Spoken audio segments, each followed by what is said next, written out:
ഉണ്ടാക്കാൻ പോകുന്നത് ഒരു മുരിങ്ങയില സൂപ്പാണ്. നല്ല മുരിങ്ങയില കിട്ടിയപ്പോൾ അത് സൂപ്പ് ഉണ്ടാക്കിയേക്കാമെന്ന് വിചാരിച്ചു. അപ്പം അതിന് വേണ്ടി സാധനങ്ങളാണ്: കൊച്ചുള്ളി വേണം, ഇഞ്ചി, വെളുത്തുള്ളി, 2 തക്കാളി, മല്ലിച്ചപ്പ്, ചെറിയ ജീരകം, കുരുമുളക് പൊടി, മഞ്ഞൾപ്പൊടി, ഉപ്പുപൊടി. അപ്പോൾ ഇതെങ്ങനെയാണ് ഉണ്ടാക്കുന്നതെന്ന് കാണിച്ചു തരാം. ആദ്യം കുക്കർ എടുത്തിട്ട് അതിൽ മുരിങ്ങയില ഇടണം. മുരിങ്ങയിലയുണ്ട്, അതിൻ്റെ പൂവുമുണ്ട്. അതിന് ശേഷം ഇത് ഞാൻ മെല്ലെ ചതച്ചിട്ടുണ്ട്, അത് ഇടാം. പിന്നെ തക്കാളി, കുറച്ച് കുരുമുളക് പൊടി, മഞ്ഞൾപ്പൊടി,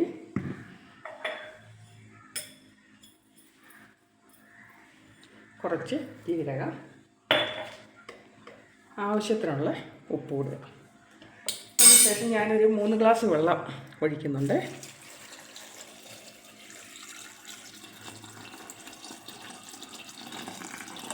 അപ്പോൾ ഇത് ഒരു 4 വിസിൽ അടിക്കും. അതിന് ശേഷം കാണിച്ചു തരാം. സൂപ്പ് റെഡിയാക്കി വെച്ചു. അതിന് ശേഷം ഒരു 2 സ്പൂണ് നെയ്യ് എടുത്ത് അതിന് 2 ഉള്ളി ഞങ്ങൾ മൂപ്പിച്ച് അതിൻ്റെ സൂപ്പിലേക്ക് ഒഴിക്കും. അപ്പം നല്ല ടേസ്റ്റാണ് ആ സൂപ്പ് കുടിക്കാൻ. ഇപ്പം വേനൽക്കാലമൊക്കെ ആയതുകൊണ്ട് ഹെൽത്തി ഫുഡ് നമ്മുടെ ആരോഗ്യത്തിന് നല്ലതാണ്. അപ്പോൾ എല്ലാവരും ഒന്ന് ട്രൈ ചെയ്യൂ.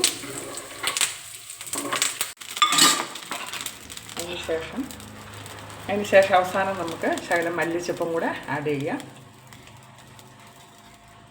എല്ലാവരും ഒന്ന് സൂപ്പ് ഉണ്ടാക്കി നോക്കണം.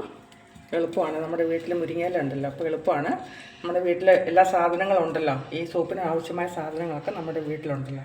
അപ്പോൾ അതെല്ലാവരും ഒന്ന് ട്രൈ ചെയ്യണം. എന്നിട്ട് കമൻറ്റ് ചെയ്യണം, സബ്സ്ക്രൈബ് ചെയ്യണം.